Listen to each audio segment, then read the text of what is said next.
Most people think growing a plant inside a bottle is simple. You take a bottle, add some soil, place a tiny plant inside, pour water, keep it near sunlight, then wait for nature to do the rest. That is exactly how most beginners start. And honestly, during the first few days, everything looks perfect. The leaves stay green, the glass looks clean, tiny droplets of water appear beautifully on the surface.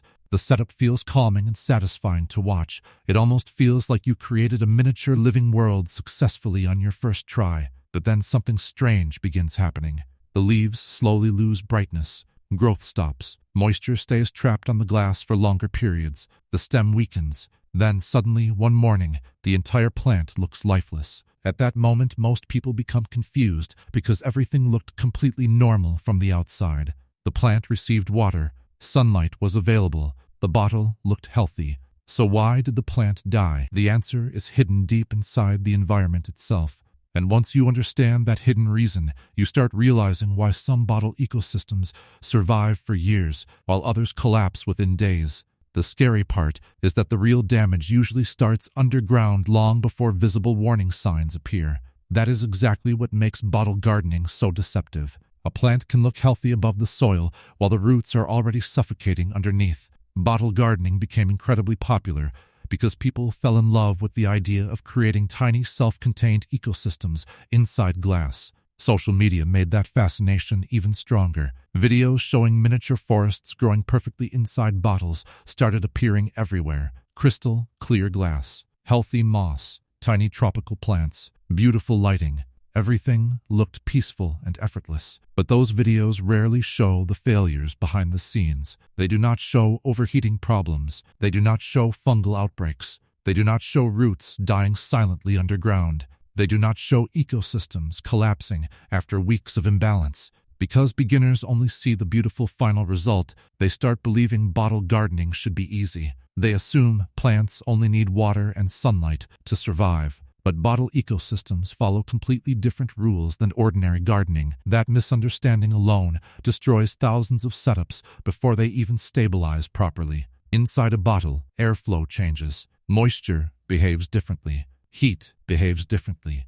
Even bacteria behave differently. A bottle transforms a simple plant setup into a tiny enclosed ecosystem where every small mistake becomes amplified over time. And that is why bottle gardening feels simple at first, but becomes surprisingly scientific once you understand what is really happening inside the glass. One of the biggest hidden reasons bottle plants fail is airflow. Most beginners focus only on watering and sunlight because those are the things everyone talks about online. But almost nobody thinks about oxygen, and that becomes a huge problem because roots need oxygen just as much as leaves need light. In open pots, fresh air naturally moves through the soil. Oxygen constantly reaches the roots, while excess moisture escapes gradually. But inside sealed bottles, airflow becomes extremely limited. Wet soil can remain saturated for very long periods. Once oxygen disappears from the lower layers of soil, the roots slowly begin suffocating. The dangerous part is that this process remains invisible at first. The plant may continue looking healthy for several days. That false appearance tricks beginners into thinking everything is balanced. Then, suddenly growth slows down. Leaves become softer. Stems weaken.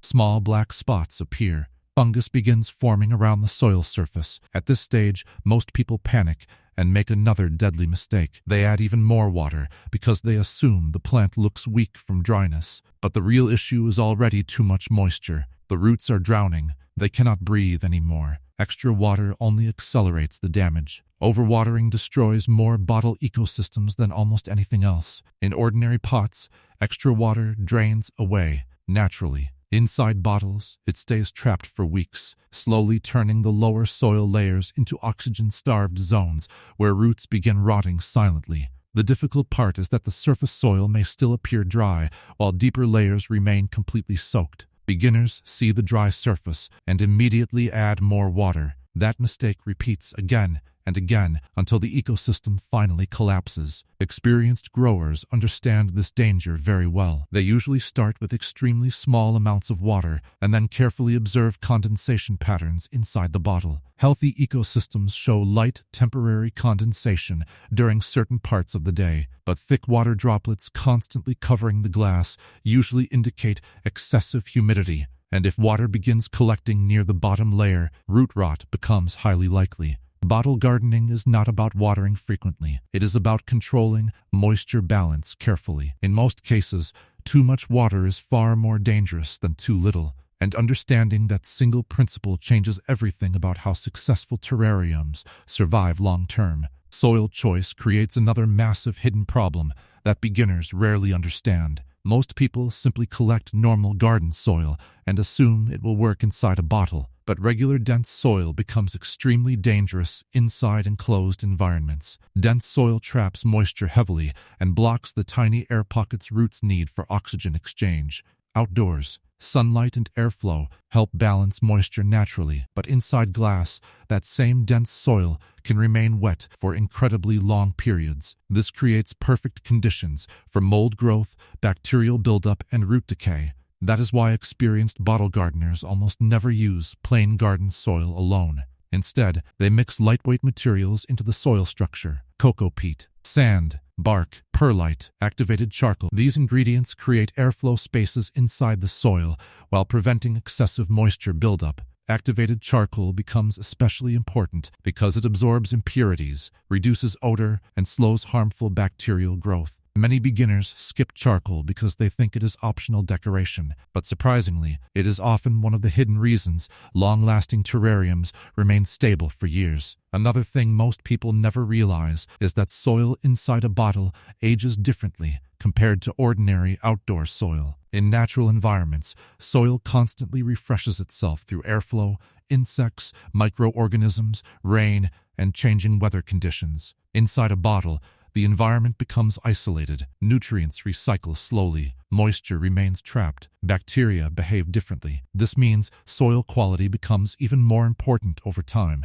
Poor soil may work temporarily, but eventually starts creating imbalance. The ecosystem slowly becomes unstable from the inside. This is why experienced growers focus more on long-term environmental stability rather than immediate visual appearance. A terrarium that looks less impressive initially may survive much longer because its internal structure remains healthier. Lighting creates another hidden danger that quietly destroys bottle ecosystems. Most people believe stronger sunlight automatically means healthier plants. On the surface, that idea sounds logical because plants need light for photosynthesis. But glass changes how heat behaves around plants. When direct sunlight enters a bottle, internal temperatures can rise extremely fast. The glass traps heat and creates a greenhouse effect. The bottle may feel normal from the outside, while the inside becomes dangerously hot. This hidden heat slowly stresses the plant. Roots weaken, moisture evaporates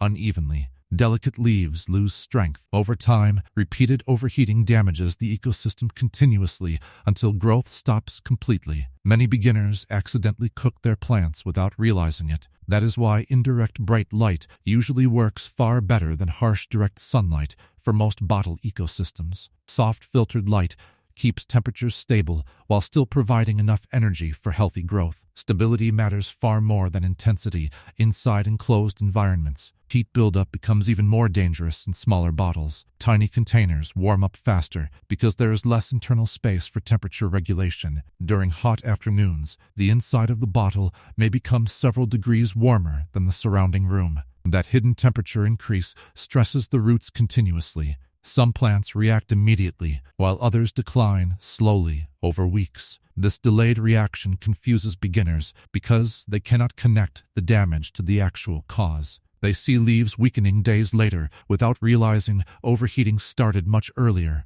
And because the damage begins internally, visible symptoms often appear only after the ecosystem is already unstable. Plant selection determines long-term survival more than most people realize. Not every plant belongs inside a bottle ecosystem. Some plants require strong airflow. Others grow too quickly. Some develop aggressive root systems that eventually overcrowd the environment completely. Tropical plants usually adapt far better because they naturally enjoy humidity. Moss, Photonia, small ferns, and peperomia often survive beautifully inside enclosed ecosystems because the humid environment resembles their natural habitat. But many beginners make a huge mistake by placing succulents inside sealed bottles. Visually, succulents look attractive, but most succulents naturally grow in dry climates with strong airflow and fast-draining soil. Inside humid glass environments, they slowly begin rotting from trapped moisture, even if they appear healthy initially. This is why understanding a plant's original habitat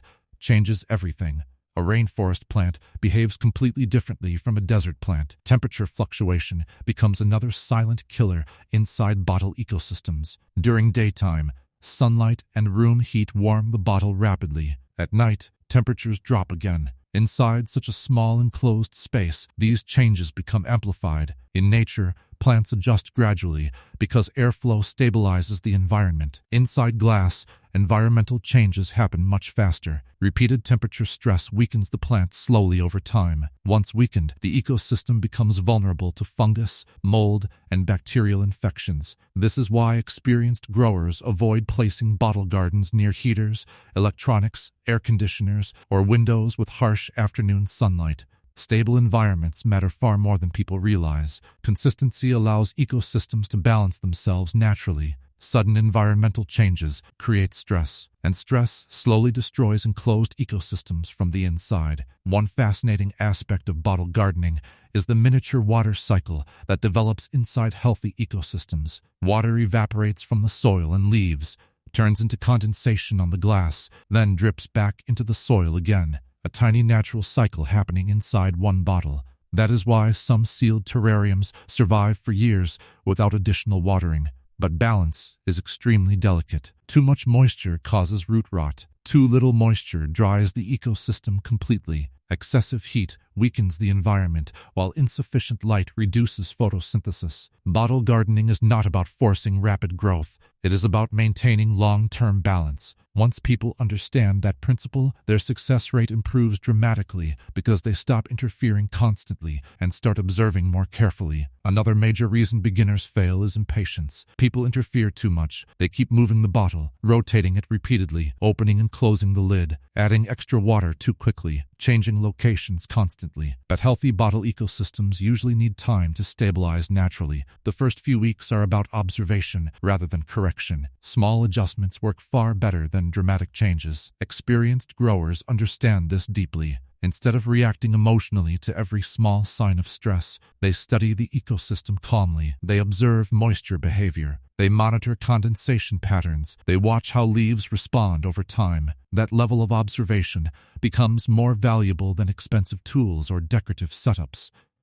Contamination during setup creates another hidden danger people ignore completely. Many beginners touch the inside repeatedly with bare hands while arranging plants. Oils, bacteria, dust, and contaminants enter the ecosystem silently. Because bottle environments are enclosed, even tiny contamination can spread slowly over time. This is why experienced hobbyists often use tweezers or long tools while arranging delicate plants inside narrow bottles. Small details create enormous differences inside tiny ecosystems. Two bottle gardens may look identical from the outside, while one survives for years and the other collapses within weeks simply because of contamination introduced during preparation. Condensation behavior reveals a surprising amount about ecosystem health. Beginners often assume more condensation means healthier moisture levels, but that is not always true. Healthy ecosystems usually show changing condensation patterns throughout the day. Fog appears temporarily,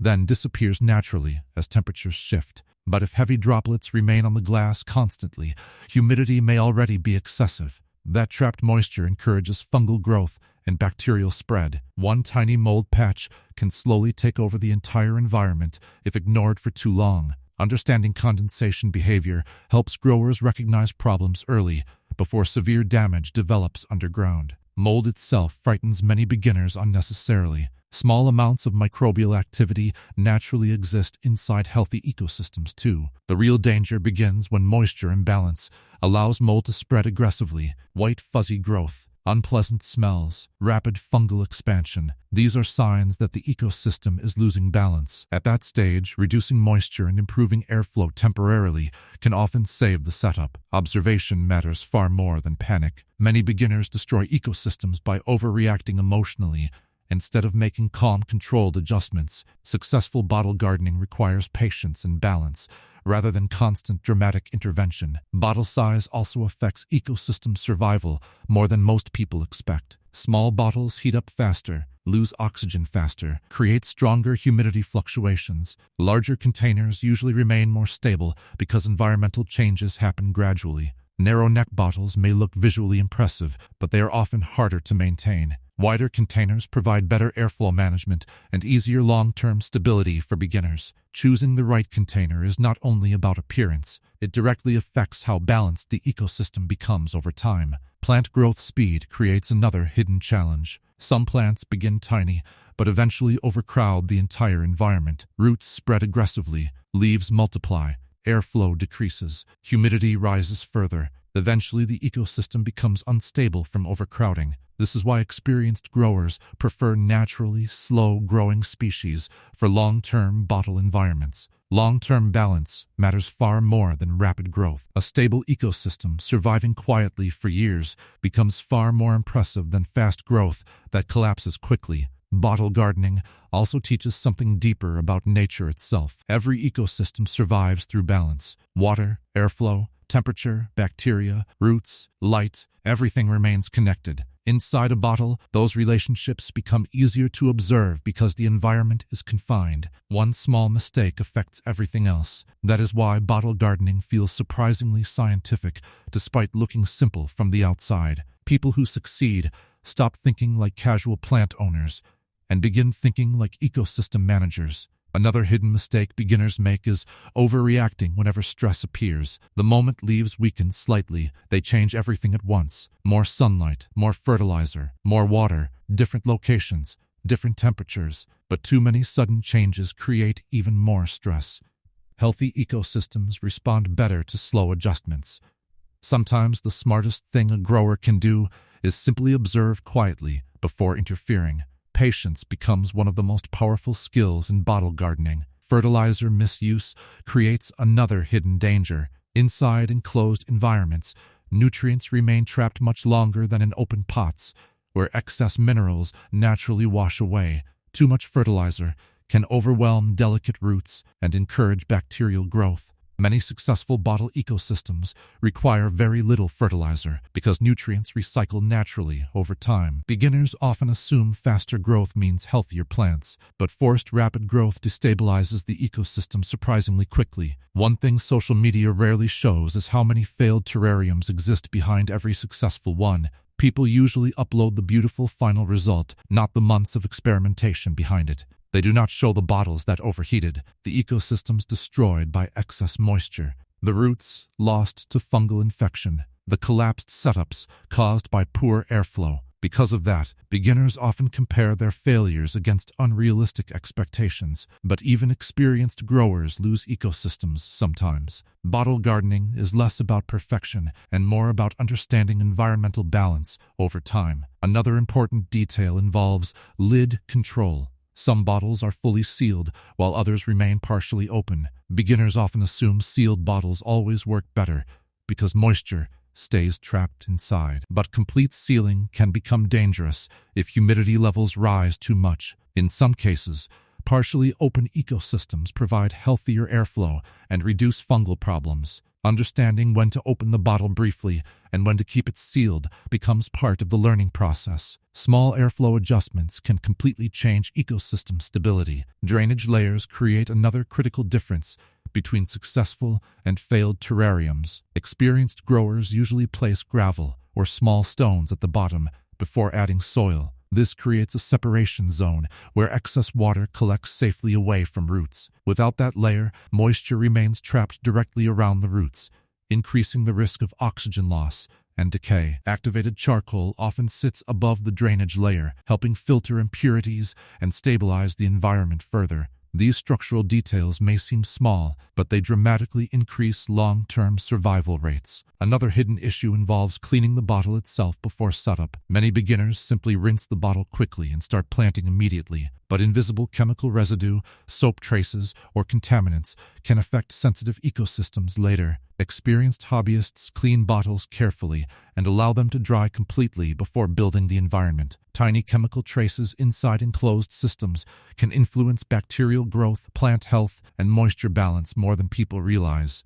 Humidity control becomes even more important in warm climates. In hotter regions, bottle ecosystems naturally retain more heat and moisture. This means beginners living in warm environments often struggle with fungal problems more frequently than those living in cooler climates. Understanding your surrounding environment matters because bottle ecosystems respond differently depending on room temperature and seasonal changes. Successful growers adapt their care based on climate, instead of following generic online advice blindly.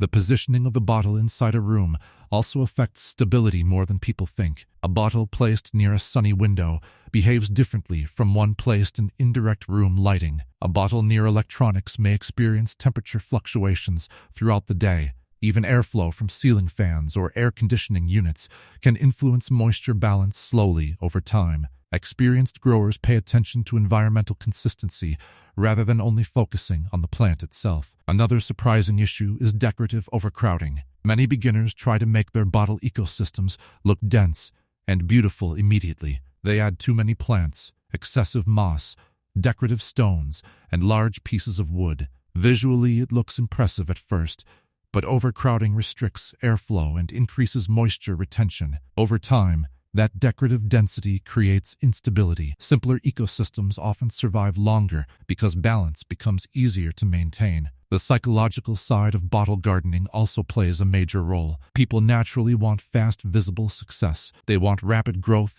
and immediate results. But bottle ecosystems develop slowly. Healthy environments often appear almost unchanged for long periods before stable growth becomes noticeable. Beginners sometimes interpret slow growth as failure and start interfering unnecessarily. In reality, stable, slow growth often indicates a healthier ecosystem than explosive, rapid growth. Another thing many people never realize is that plants communicate stress early if you learn how to observe carefully.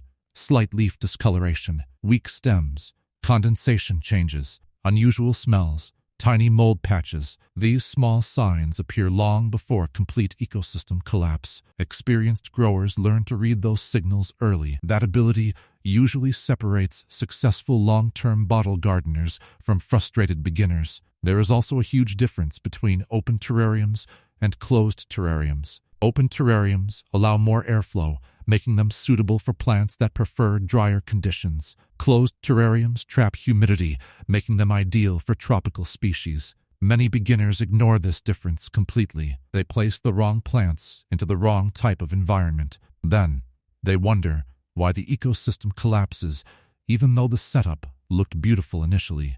Another hidden challenge is algae growth. Excessive moisture combined with strong light often causes green algae to spread across the glass and soil surface. A small amount may look harmless, but aggressive algae growth competes with plants for nutrients and indicates environmental imbalance. Excessive algae usually signals too much moisture or too much direct sunlight. Understanding those signs early helps prevent larger problems later. Air circulation inside the room itself also matters more than people expect. A room with stagnant hot air creates very different conditions compared to a room with gentle airflow. Even though the bottle is enclosed, surrounding environmental conditions still influence internal balance over time.